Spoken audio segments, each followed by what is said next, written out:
미국의 조선소는 상당히 황폐해져 있는 상황입니다. 그렇지만 한국이 와서 우리가 함께 재건하길 바랍니다. 또 하나 우리가 의논해야 될 일은 군사장비 구매에 대한 것입니다. 미국은 세계 최고의 군사장비를 만듭니다. B-2 버머 같은 것은 보셨겠지만 굉장히 성공적이었습니다. 이번에 최근에 그런 작전에서 이 B-2 버머가 왕복 36시간을 비행을 했는데 전혀 아무런 문제 없이 임무를 마치고 성공적으로 다시 돌아온 것입니다. 거기에는 또 52개의 탱커도 들어갔습니다. 하지만 어쨌든 그 버머라든지 추격기 최고의 군사장비를 가지고 있습니다. 한국이 이러한 미국의 아주 뛰어난 군사장비를 많이 구매할 것을 기대하고 있습니다. 다시 한번 이재명 대통령을 백악관에 모시게 된 것을 매우 영광으로 생각합니다. 그리고 그 전에 아주 선거에 이긴 것을 다시 한번 축하드립니다. 감사합니다. 네, 대통령님 감사드립니다. 이렇게 시간을 내주셔서 우리 대한민국 국민을 대표해서 감사 말씀을 드리면서 우리 대통령께서 이 오벌 오피스를 새로 꾸미고 있다는데 정말로 밝고 황금색으로 빛나는 게 정말 보기 좋습니다. 품격이 아주 있어 보이고 미국의 새로운 번영을 상징하는 것 같습니다. Mr. President, let me begin by thanking you on behalf of the Korean people. I would like to thank you for giving your time for today's meeting. And I heard that you recently redecorated the Oval Office, and I would like to say that it looks very bright and beautiful, and it has the dignity of America, and it symbolizes the new future and prosperity of America. 미국을 다시 위대하게 만드는 것이 우리 대통령님의 꿈인데 미국이 다시 위대하게 변하고 있는 것 같고 그게 다우존스 지수에서도 그게 나타나는 것 같습니다. 제가 보니까 사상 최고치를 경신하고 있던데 오늘은 잠깐 조정되고 있지만 아주 훌륭하게 미국이 다시 위대해지고 있는 것 같습니다. I believe that making America great again is your goal, and I believe that that is what is currently taking place in America. And I think the most symbolic thing of that is the Dow Jones Index, which reached a record high recently, although it went down a bit, but it reached a record high. And so I think that America is becoming great again. 말씀하신 조선 분야뿐만이 아니라 제조 분야에서 르네상스가 이루어지고 있고 그 과정에서 대한민국도 함께 하게 되기를 기대합니다. So I believe that there is a renaissance taking place not only in the shipbuilding sector but also in the manufacturing industry, and I hope that Korea can be a part of that renaissance. 그리고 또 한 가지 제가 꼭 말씀드려야 될 것이 대통령님의 평화를 지키는 기간의 미국의 역할을 넘어서서 새롭게 평화를 만들어가는 피스메이커로서의 역할이 정말로 눈에 띄는 것 같습니다. And one thing that I wanted to say to you is that America's role not as a keeper of peace, but a maker of peace, is being more is emerging more evidently. 유럽, 아시아, 아프리카, 중동 여러 곳에서의 전쟁들이 이제는 트럼프 대통령님의 역할로 휴전하고 평화가 찾아오고 있습니다. Many wars in Europe, in Asia, in Africa, and in the Middle East are coming to peace because of the role that you are playing. 세계 지도자 중에 전 세계의 이런 평화 문제에 대통령님처럼 이렇게 관심 가지고 실제로 성과를 낸 경우는 처음으로 보이집니다. So among the many world leaders, I believe that you are the only leader who has made such accomplishments. 그리고 가급적이면 전 세계에서 유일하게 분단 국가로 남아 있는 한반도에도 평화를 좀 만들어 주셔서 김정은과도 만나시고 북한에 트럼프 월드도 하나 지어서 거기서 저도 골프도 칠 수 있게 해주시고 그래서 전 세계가 인정하는 정말 세계사적인 평화의 메이커로서의 역할을 꼭 해주시기를 기대합니다. And I would like to mention that the only remaining divided nation in the world is the Korean Peninsula, and I would like to ask for your role in establishing peace on the Korean Peninsula. So I look forward to your meeting with Chairman Kim Jong-un and construction of a Trump Tower in North Korea and playing golf at that place. 아마 기다리고 있을 것 같습니다. 기다리고 있을 것 같습니다. So I believe he will be waiting for you. 그리고 마지막으로 든든한 한미 동맹을 기반으로 대한민국이 성장 발전해 왔고 앞으로도 이 한미 동맹을 군사 분야뿐만이 아니라 경제 분야 또 다른 과학기술 분야까지 다 확장해서 미래형으로 발전시켰으면 좋겠습니다. Korea was able to attain economic growth and development through our ironclad alliance. And going forward, I hope to develop our alliance into a future-oriented alliance that encompasses areas not only limited to security, but also the economy and science and technology. 대한민국 국민들은 트럼프 대통령님에 대해서 정말로 큰 기대를 가지고 있다는 말씀을 드리면서 다시 한번 이런 시간 내주셔서 감사드립니다. The Korean people have great expectations for you, Mr. President. Thank you once again for your time. Well, thank you very much. It's an honor to be with you. I will say that Kim Jong-un and I had a very good relationship, as you remember, and still do. And when I came in, I didn't know him. We had 2 summits, but we became very friendly. Respect. It was great respect. And it was not going to be that way had Hillary Clinton won the election. It would have been a disaster. But we think we can do something in that regard with respect to North and South, and I think you are much more prone to doing that than other leaders that I've been working with from South Korea. And we'll work on that. I think it's very good to work on that. If you remember, you were doing the Olympics, and there was a great time of hostility with North Korea, and you weren't selling tickets because nobody wanted to be blown up in the stadium during the opening ceremonies, right? And you were not selling tickets. And I was also at my formative stage with North Korea and Kim Jong-un, and we were a little bit going at it about Rocket Man, Little Rocket Man, everything back and forth, and it was really nasty. And then I got a call one day, and they wanted to get together, they wanted to talk, and we started talking. And then he said really brilliantly, he said, you know, the Olympics is going to be opening very soon, and we'd like to be a part of it. They actually put teams in it. You got along great. And by the way, immediately upon that phone call, you started selling tickets, and it turned out to be a tremendous success. So it went from being empty stadiums because people were afraid to go, because it was a target potentially, to a great success. And I was very proud of that. You had one of the most successful Olympics, and now we have the Olympics coming to the U.S., so we're very happy about that. But that was a great honor to get involved and make the Olympics so successful. 네, 대단히 감사합니다. 다시 한번 모시게 돼서 영광이라고 말씀드리겠습니다. 제가 김정은 위원장과 굉장히 좋은 관계를 가지고 있습니다. 그리고 현재도 매우 좋은 관계가 있습니다. 내가 처음에 취임하고 난 다음에 2번의 정상회담을 김정은 위원장과 함께 했고 상당히 친해졌고 또 더 중요한 것은 둘 다 존경심을 서로에게 가지고 있다는 것입니다. 만일 힐러리 클린턴이 대통령으로 당선했다면 절대 그러한 상황까지 이르지 않았을 것입니다. 제가 보기에는 이재명 대통령께서 한국의 어느 지도자보다도 북한에 좀 더 문제를 해결하고자 하는 의지가 있는 그러한 대통령이라고 생각합니다. 그래서 어쩌면 우리가 함께 노력한다면 어느 정도 진전이 있을 수도 있겠습니다.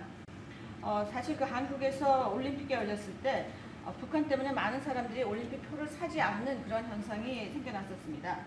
그런데 김정은 위원장이 그때 사실은 김정은 위원장과 초기에는 제가 별로 사이가 좋았던 것은 아닙니다. 서로 로켓맨이라고 부르면서 주고받는 그러한 그 해프닝도 있었습니다. 그런데 어느 날 통화를 시작하게 되었고 통화를 하면서 그가 얘기를 했습니다. 한국에서 올림픽이 곧 열리는데 우리 북한도 참가하겠다. 그렇게 얘기를 했습니다. 그리고 그 통화 직후에 올림픽표가 많이 팔리기 시작했습니다. 그리고 한국의 올림픽은 올림픽 역사상 가장 성공적인 올림픽으로 지금 기록되고 있습니다. 또 우리 미국도 곧 올림픽을 주최할 예정입니다. 그래서 우리도 미국에서 성공적인 그런 올림픽을 주최할 계획을 가지고 있습니다. 김정은 위원장 말씀을 하셔서 그런데 사실 대통령님 덕분에 이 북한하고 이 한반도 관계가 매우 안정적이었습니다. 그런데 사실 그 이후 대통령께서 미국 정치에서 잠깐 물러서 있는 그 사이에 사실은 북한의 미사일도 많이 개발됐고 핵폭탄도 많이 늘어났고 진척된 것도 없이 한반도 상황은 정말로 많이 나빠졌죠. Mr. President, you mentioned about Chairman Kim, and thanks to your efforts when you were in office during your first term, the situation on the Korean Peninsula was stable. But during the hiatus where you were out of office, North Korea developed further its nuclear and missile capabilities, and that led to a deterioration on the situation of the Korean Peninsula. And they wouldn't have done that they would not have done that if I were president. That 내가 was not going to 만약에 happen. 대통령이 당선되었다면 그런 일이 일어나지 않았을 것입니다. 전적으로 공감합니다. I completely agree with you. 그래서 지금 얼마 전에 김여정이 미국과 저를 비난하는 발언을 할 때도 대통령과 김정은 위원장의 특별한 관계에 대해서는 의심하지 않는다 이런 표현을 했습니다. 기다리고 있다는 뜻으로 보여졌습니다. So when Kim Yo-jong, the deputy director of the Workers' Party of Korea, issued a statement denouncing South Korea, she mentioned about the not bad relationship between you and Chairman Kim Jong-un, and I believe that this is a sign that North Korea is waiting. 한반도의 평화의 새 길을 꼭 열어주시기 바랍니다. So I hope that you will usher in a new era of peace on the Korean Peninsula. I will do that, and we'll have talks. He'd like to meet with me. He didn't want to meet with Biden because he had no respect for Biden, but we look forward to meeting with him, and we'll make relations better. You'll help that. You had a lot of leaders. I've gone through a lot of leaders in South Korea. You know, it's been quick. You'll be there for a long time. But we, in the various leaders that I've dealt with, they were not approaching it properly, in my opinion, having to do with North Korea. But I think your approach is a much better one. 네, 그렇게 하도록 하겠습니다. 김 위원장이 바이든 전 대통령을 만나고 싶죠 하지는 않았지만 나는 만나고 싶어 할 것 같습니다. 그래서 그런 그 시도를 하겠고요. 내가 한국의 지도자들을 여러 분을 만나봤는데 제 개인적인 생각으로는 대북 정책이 그렇게 적절하지 않지 않았나 하는 생각이 듭니다. 그래서 이 대통령께서 그 적절한 대북 정책을 통해서 좀 더 그 진전이 있었으면 하는 생각입니다. 저의 관여로 남북 관계가 잘 개선되기 쉽지 않은 상태인데 실제로 이 문제를 풀 수 있는 유일한 인물이 트럼프 대통령이십니다. So resolving this issue through my engagement is not an easy thing. And the only person that can make progress on this issue is you, Mr. President. 대통령께서 피스메이커를 하시면 저는 페이스메이커로 열심히 지원하겠습니다. So if you become the peacemaker, then I will assist you by being a pacemaker. That's good. We can do big progress, I think, with North Korea. Absolutely. 네, 북한에 대해서 큰 진전을 함께 이루어 나갈 수 있다고 믿습니다. 감사합니다. Thank you very much. Thank you very much. Good job. Okay, questions, please. Mr. President, when you met with Russian President Vladimir Putin, how soon did he say that he wanted to sit down with Ukrainian President Zelensky? Russia, as of now, says there's no meeting on the books and no agenda is set. Well, that's going to be up to them. It takes two to tango. I always say it. And they should meet, I think, before I have a meeting and probably close the deal. But I think it's appropriate they meet. They do not exactly get along well, as you can understand. And I'm sure it's a meeting that perhaps he didn't like. But he wasn't happy about coming to the United States either. That was a big concession, and I appreciate the fact that he did.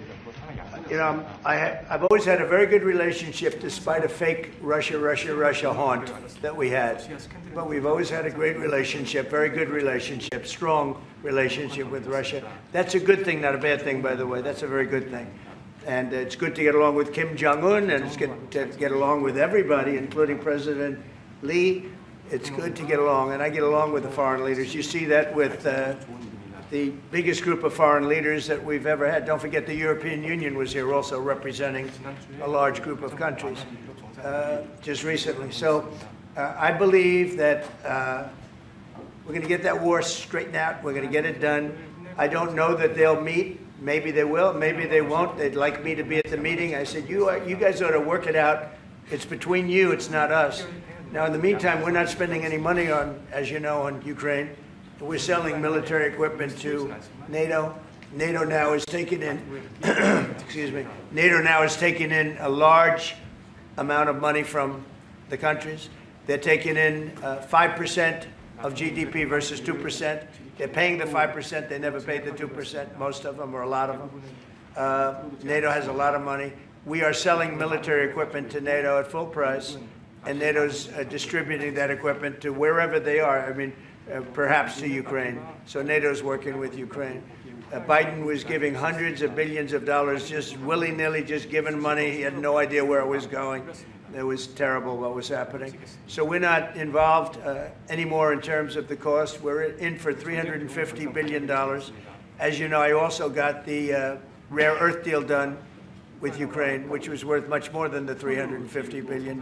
But I'm not interested in the money so much, even though we've done a great job in that regard. I'm not interested in that. I'm interested in stopping a war where last week 7,109 soldiers died, both Russian and Ukraine.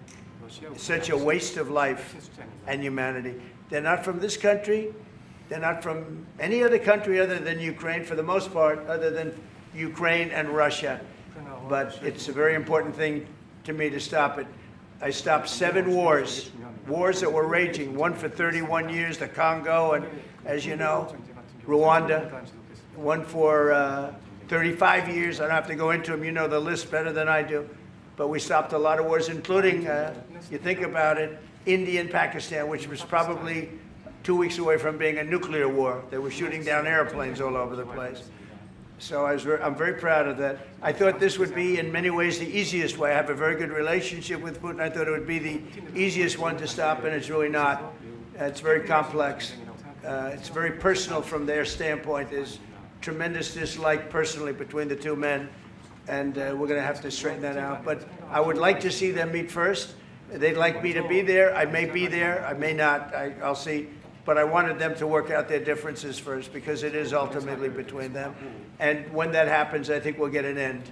Maybe they meet, maybe they don't. How long are you willing to let this play out? And if they don't meet, will there be consequences, and how soon for Russia? Yeah, there could be very big consequences, but we'll see what happens. There might be very big consequences, because this is something that has to end. This war would have never taken place, and for 4 years it didn't take place. But if I were president, this war would have never taken place.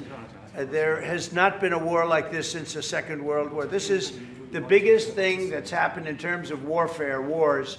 It's a whole new form of fighting. It's a drone fighting. It's a drone war. No, a drone war never existed before. And we're actually studying it from the standpoint of Pete Hegseth and everybody. We're studying it and studying it very carefully. This is a whole new form of war, but it's a violent war. And there has been nothing like this since the Second World War. So we'll see what happens over the next week or two. And at that point, I'll step in very strongly. And if I have to be there, I'll be there. And we'll either have a deal or we won't.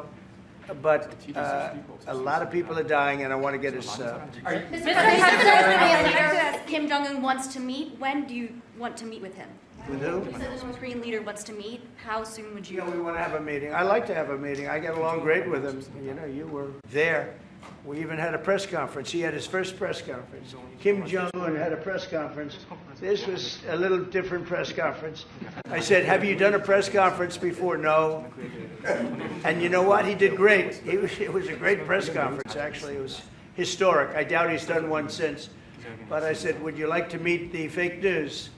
Because whatever you want to do. And they came in like, you've never seen anything like it. And then he said, enough. And that was the end of the press conference. That was the end. It ended very rapidly. But I think he had a good time. I look forward to meeting with Kim Jong-un in the appropriate future. Would you reduce the number of forces in South Korea so that the United States could have more flexibility in the region? Say it. Would you consider reducing the number of U.S. forces in South Korea so that the United States can have more Well, flexibility? I don't want to say that now, because we've been friends and we're friends. And look, we have a lot of people over there. We have over 40,000 troops in South Korea. As you know, South Korea agreed to pay for that during my last term. And then when Biden came in, they complained to Biden that I wasn't a nice person. And he agreed not to pay. He gave up billions of dollars. We were getting paid billions of dollars. But then Biden ended that for whatever reason. It's unbelievable that he did. But we have a very good relationship militarily. They would say, but we gave you land. I said, no, you didn't. You lease us land. There's a big difference between giving and leasing. And maybe one of the things I'd like to do is ask them to give us ownership of the land where we have the big fort. You know, we spent a lot of money building a fort, and there was a contribution made by South Korea, but I would like to see if we could get rid of the lease and get ownership of the land where we have a massive military base. Would you go? Mr. President, how are you? Thank you, Mr. President. How are you planning to make? I also want to ask this question to Mr. President. Who are you with? I'm Song Mi-jin. I'm from South Korea's Arirang TV. Good. Thank you so much. Good. So as mentioned earlier, United States is South Korea's most important and closest ally. So in this point of view, I would like to ask you and also President Lee, what do you think are the key ways to make the South Korea-U.S. alliance greater? Well, I think it's great now. I feel very warmly toward South Korea. I will tell you that I have a lot of people in business that I deal with that are from South Korea. They love Trump because they feel I've saved. I think you would have had a nuclear war if I weren't. I think you would have had a nuclear war, North Korea and South Korea. I think it would have been a disaster.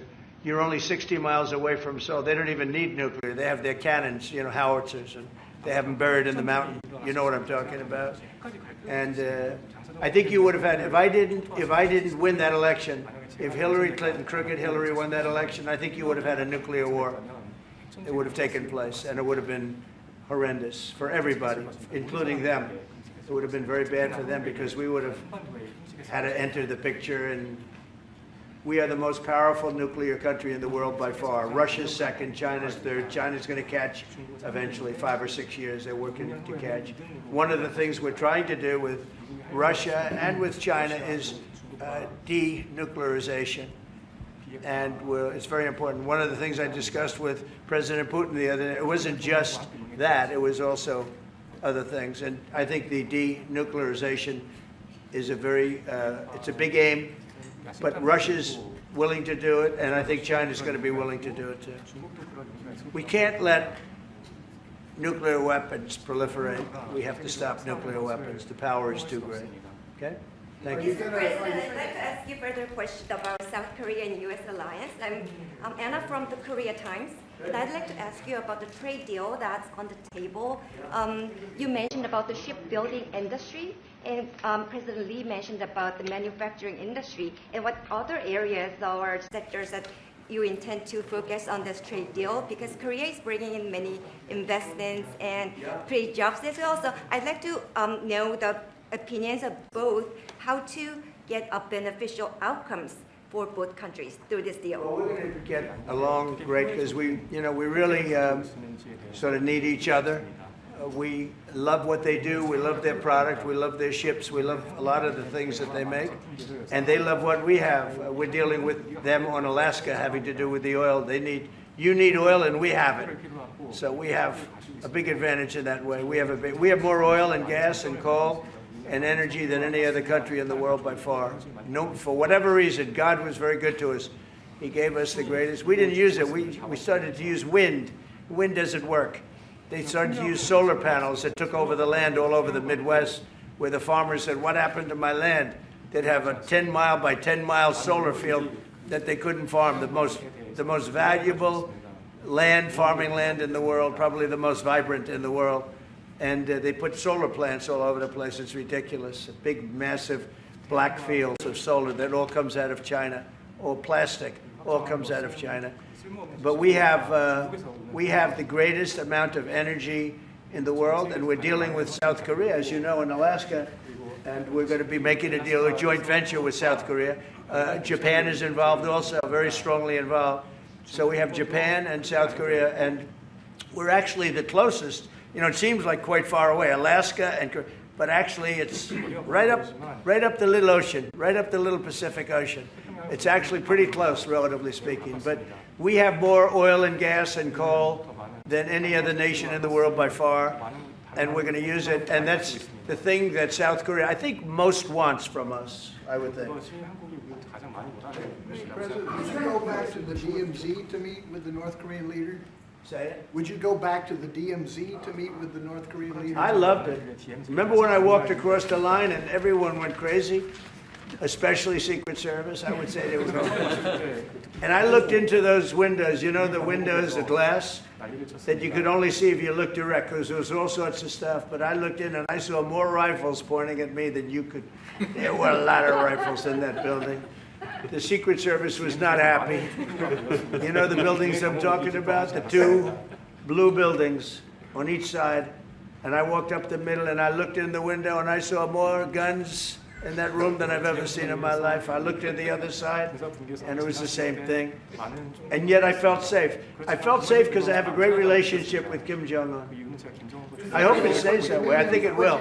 I have a very good relationship. I understand him. I spent a lot of free time with him talking about things that we probably aren't supposed to talk about. And, you know, I get along with him really well. I think he has a country of great potential, tremendous potential. Is it possible you meet him this year or maybe next year? Well, I'm meeting a lot of people. I mean, it's hard to say that, but I'd like to meet him this year. President Xi would like me to come to China. It's a very important relationship. As you know, we're taking a lot of money in from China because of the tariffs and the different things. And it's a very important relationship. We're going to get along good with China. I hear so many stories about we're not going to allow their students. We're going to allow their students to come in. We're going to allow, it's very important, 600,000 students. It's very important. But we're going to get along with China. But it's a different relationship that we have now with China. It's a much better relationship economically than it was before. With Biden, boy, what he allowed that, I mean, they just took him to the cleaners. You know the expression? They took him to the cleaners. I'm sure they have an equal expression in South Korea, but they took that guy out for a ride like nobody's ever been ridden before. Terrible. But we have a very strong relationship, Howard, I would say, economically with China now, getting much better. They have to give us magnets. If they don't give us magnets, then we have to charge them 200% tariff or something, you know. But we're not going to have a problem, I don't think, with that. I think that's perhaps behind us. You know, China intelligently went and they sort of took a monopoly of the world's magnets. And nobody needed magnets until they convinced everybody 20 years ago, let's all do magnets. There were many other ways that the world could have gone. But so it'll take us probably a year to have them. We're heavy into the world of magnets now, only from a national security standpoint. But we have a powerful thing. It's airplane parts. They have many Boeing jets. You know, they had 200 jets that didn't fly. And I've sent them all, based on his word, I sent them all of the parts so their planes can fly.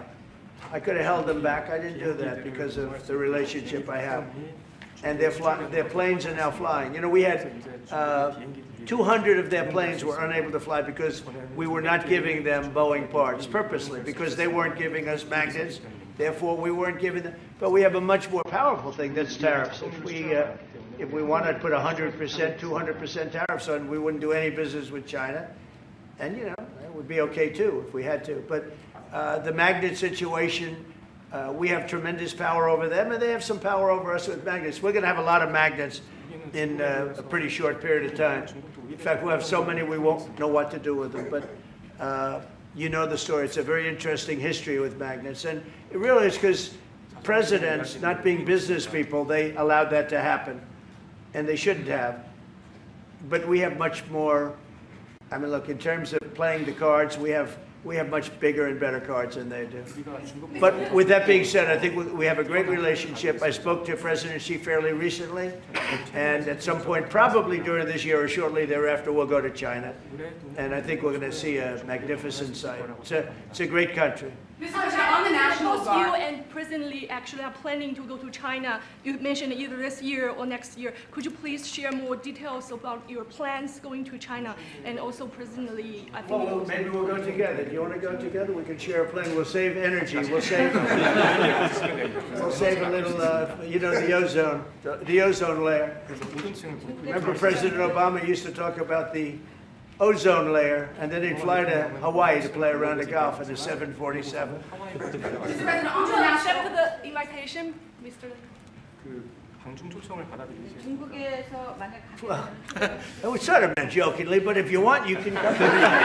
대통령하고 같이 가면 좋겠습니다. I would like to go together with President Do I Trump. accept?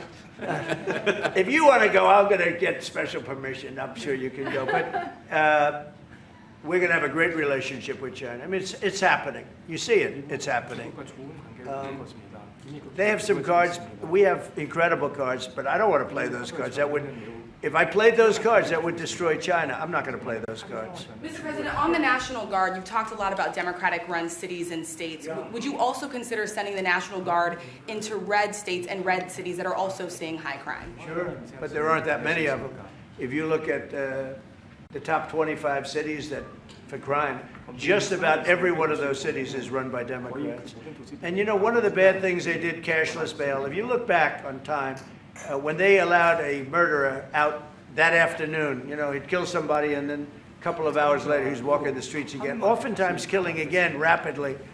Cashless bail is a disaster. You saw we had a news conference today on that. We're wiping it out in D.C., immediately wiping it out. It started in New York, I must tell you, and it's been a horrible thing for crime, especially violent crime. So we're going to end cashless bail, yes. Thank you. When will you deploy to Chicago, and how long are you keeping troops here in Washington, A little D.C.? discussion. I really want to be appreciated. You know, when we go into a city and wipe out the crime, so D.C., it sounds so horrible. I'm embarrassed to say it in front of you because they don't have anything like this. Washington, D.C., sir, has not had a murder in 11 days.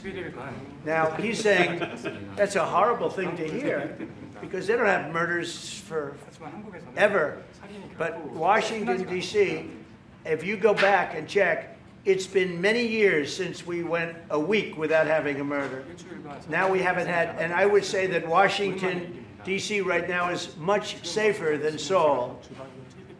You know why? Because we have a friendly neighbor. We have more friendly neighbors. You have a different kind of problem. We all have different problems. But Washington, D.C. is a very safe city right now. People are going out to dinner. Restaurants are opening. Restaurants that were going to close are now going to stay open. Friends of mine are going out to dinner all the time. They didn't go out to dinner for 4 years. It went rampant during the Biden years. Just rampant. That's why Susie is very close to the mayor and has a lot of respect for her, but I view it maybe a little differently because the mayor would say that it's gotten better for 30 years, it's gotten better. No, it's gotten worse. And the worst day of all was when we just got to office for the second time, and it's in very bad shape. So the mayor shouldn't be saying that violent crime has been getting better. It's been getting much worse. And the day I took office, it was the worst. And we did some minor things, made it a little bit better, but then we said, look, we got to stop it because too many people are getting killed.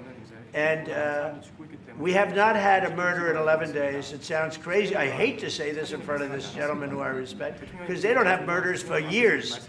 But we have not had a murder in 11 days. And that's going to go on for a long time. And there will be, I guess, it'll happen a little bit, but we have a very safe city. This is one of the safer cities right now in the country. And in a short period of time, it'll be like the border. Nobody came in through our border for the last 90 days, 3 months. We had 0 illegal aliens from the Congo, from South America, from all over the world, from prisons coming in, pouring into our country. Nobody, not one person, and this is done by a liberal group, a liberal think tank. They do the work. Not one person has come into our country. Think of that. It's been amazing. And I didn't have to go back to Congress and ask. Biden could have done this by himself. I did. I said, close the borders. We had the great Tom Homan. We had Christie, as you know, Christie Noem, who did a fantastic job. She's doing a fantastic job. Pete Hegseth has been incredible with the, as I call it, the Department of War. You know, we call it the Department of Defense, but between us, I think we're going to change the name. You want to know the truth? I think we're going to have some information on that maybe soon, but I think because, you know, Department of Defense, we won the World War I, World War II. It was called the Department of War. And to me, that's really what it is. Its defense is a part of that. But I have a feeling we're going to be changing. I'm talking to the people. Everybody likes that. We had an unbelievable history of victory when it was Department of War. Then we changed it to Department of Defense. So that's a little thing, has nothing to do with your country, but it's something that I think you're going to be hearing about or seeing about over the next couple of weeks. Probably that change is going to be made over the next week or so. Are there 2 Koreas, North and South, or is there one Korea waiting to be unified? Well, I know it as two Koreas. I mean, I just, there was one Korea. It was a very large country and a very powerful country. And it was a country that went to war with China. President Xi explained it. Went to war with China many times over the last 2,000 years. He had many, I think he told me 51 times. So I remember I went to President Xi. I said, we're having a problem with North Korea. Straighten it out, would you please? He said, well, we have been to war with them. And I think he said 51 times. But at that time, it was the whole of Korea. It wasn't, north and south. And after he explained it, I said, all right, not going to be that easy. I guess you're right. But, you had one Korea, and it was a very big, powerful nation. Now you have two big, powerful nations, but you have essentially a wall in between. Can you elaborate the comments, the post and comments you made on South Korea early this morning, like raids on churches, going into U.S. military base, purge, revolution. How do you think about it?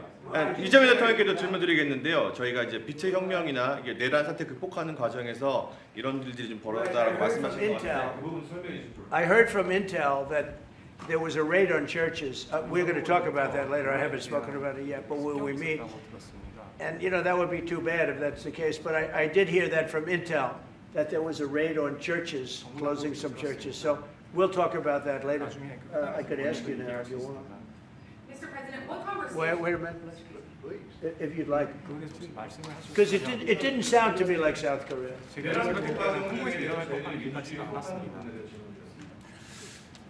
간단하게 말씀을 드리면 지금 대한민국은 아시는 것처럼 친위 쿠데타로 인한 혼란이 이제 극복된 지 얼마 안 된 상태고 그 내란 상황에 대한 국회가 임명하는 국회가 주도하는 특검에 의해서 사실 조사가 진행 중입니다. 물론 저의 통제하에 있지는 않지만 하여튼 대한민국 검찰이 하는 일은 검사가 하는 일은 팩트 확인, 팩트 체크인데 미군을 직접 수사한 게 아니고 그 부대 안에 있는 한국군의 통제 시스템이 어떻게 작동했나를 확인한 것 같습니다. 나중에 좀 더 자세히 설명을 드리도록 하겠습니다. So it hasn't been long since Korea has overcame the political turmoil following the self-coup by the former president.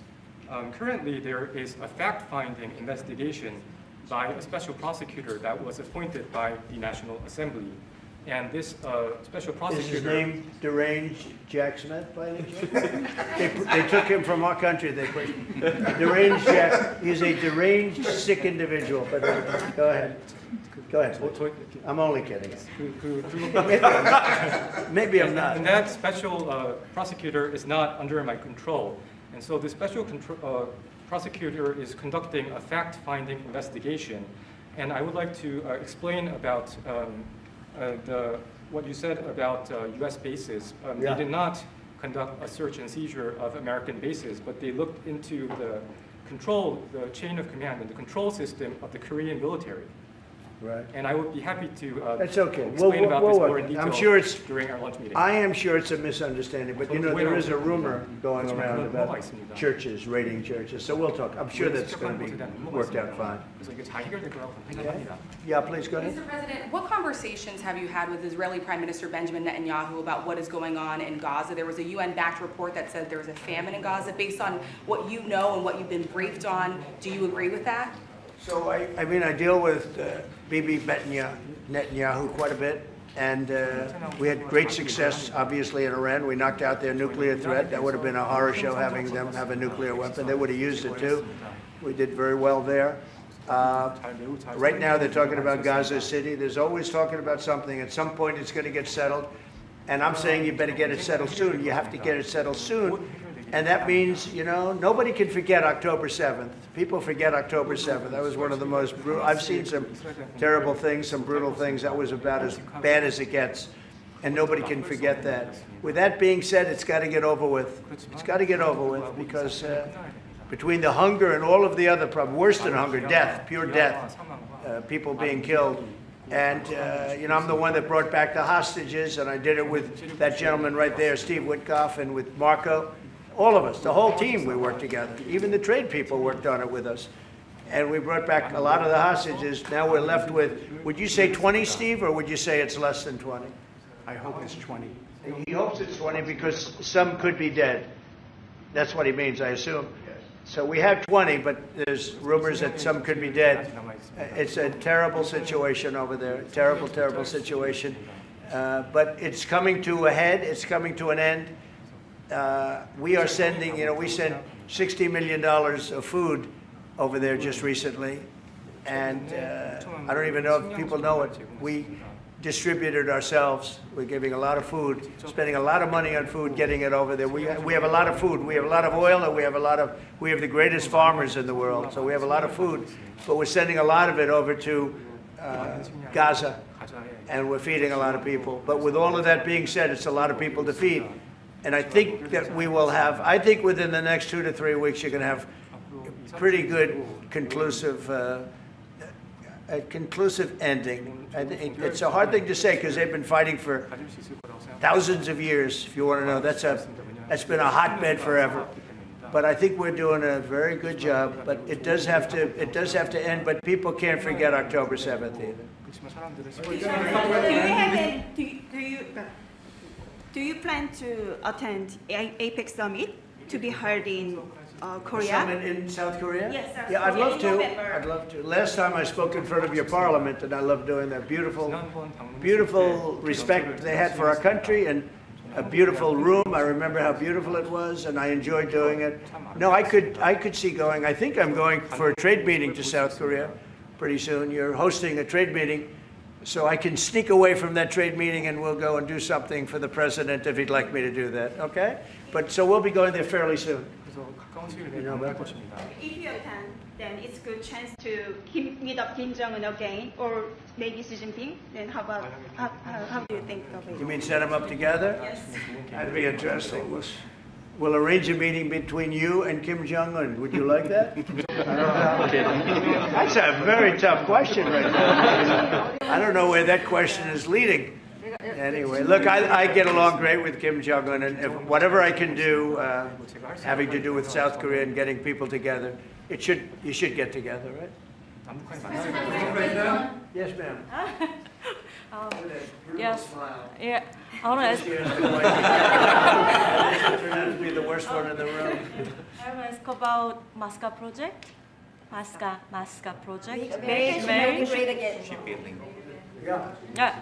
Oh yeah, sure. Yeah. We're going to do that. Yeah. I think we're going to do that very strongly. We're going to have a big, within a period of, it takes a while. That's a hard one to start. Some companies you can start easily.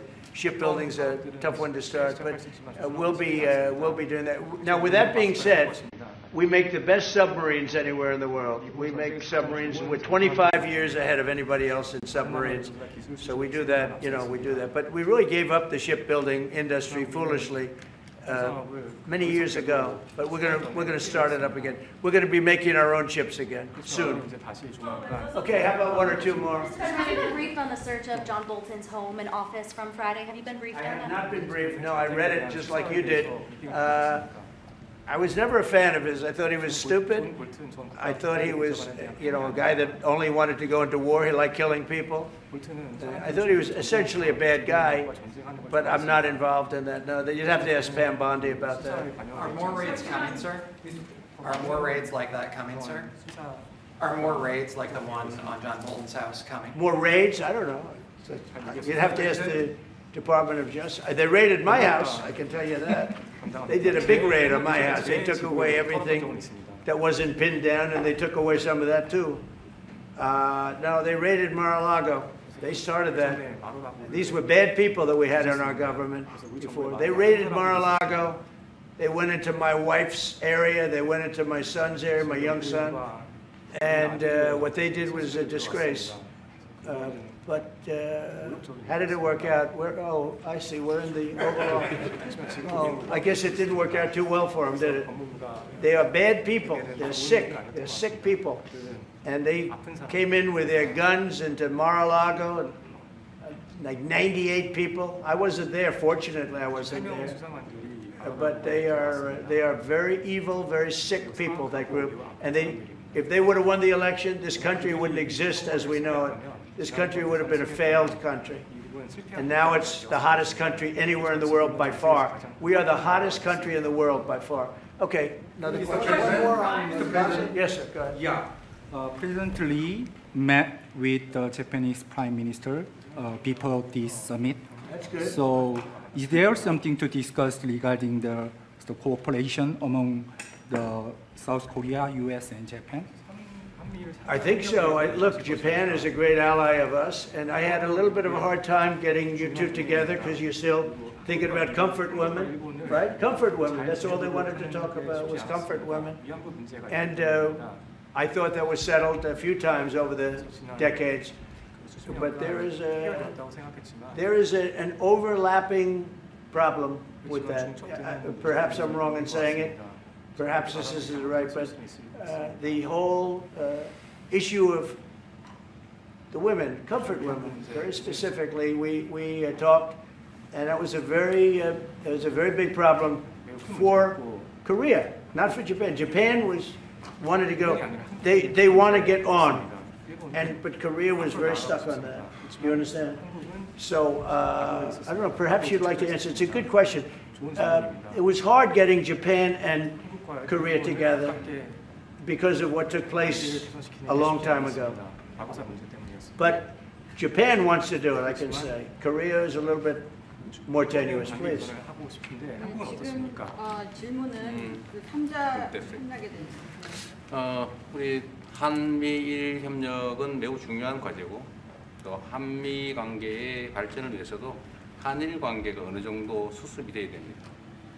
Trilateral cooperation among Korea, the U.S., and Japan is very important, and better Korea-Japan relations is also important for the Korea-U.S. relationship as well. 그래서 대통령께서 한미일 협력을 매우 중시하고 계시기 때문에 제가 대통령을 뵙기 전에 미리 일본과 만나서 대통령께서 걱정하실 문제를 다 미리 정리했다 이렇게 생각해 주시면 좋겠습니다. Because I know that President Trump, that you put emphasis on trilateral cooperation, right. I made a visit to Japan before coming to the U.S. to settle the difficult issues that we have. Good. Well, Japan wants to get along very well with you, and I find them to be great people, great country, obviously, and they want very much to get along with South Korea. And you have something in common. You know, you want to solve the North Korea problem. But Japan very much wants to get along with you, and I'm sure they will. I find the people that I deal with to be wonderful people, as I do with you. 이번에 일본에 가서 이시바 총리를 만났을 때 그 전에 우리가 가지고 있던 여러 장애 요소들이 많이 제거됐다는 생각이 듭니다. So when I visited Japan and met with Prime Minister Ishiba, I realized that many of the obstacles that existed between our two countries have now been removed. True. During my term, we removed them during my term. There was an overlay a little bit, but we removed many of those obstacles during my term. And you know, if you look at Prime Minister Abe, who was a great man, he was a great friend of mine, and he was assassinated. But he felt very warmly toward your country, I can tell you that. And the current Prime Minister, who I've gotten to know very well, feels the same way. So I think you're going to have a great relationship with Japan. Steve, go ahead. Just to close the loop on Gaza, is there a diplomatic push underway to try to get all this to end? Oh, there's a diplomatic push? No, is there? There has been, yeah, sure. Right now, Steve, I would say very serious diplomatic push. Marco or Steve? Marco, do you want to answer that first? Yeah, it's never stopped. We've always looked to find a solution there. Ultimately, as the President said, we want it to end. It has to end with no Hamas. Thank you, sir. Steve, where are we? I would say that we wouldn't be anywhere but for the President's truth last week, which was a statement to Hamas that they better get their act together and get to the peace table. But for that, it would have been all stalled. So, as usual, he is the man who moves it. Thank you, sir. Thank you. Thank you very much, everybody. Thank you, guys. Thank you, guys. Let's go. Let's go. Head out. Start moving. Thank you. Thanks, guys. Let's go. Let's go. Thank you. Straight out the door. Thanks, guys. Let's go. Let's go. Go this way. Thanks, guys. Sales, let's go. TV, let's go. Come on, come on. Come on, guys. Let's go. Head out. Head out. Thank you. Thanks, guys. Thanks, guys. This way. Thank you. Keep going. Keep going. We're out. We're out. Thank you, guys. Out the door. Thank you. If you want to hold in there until we get a wrangler.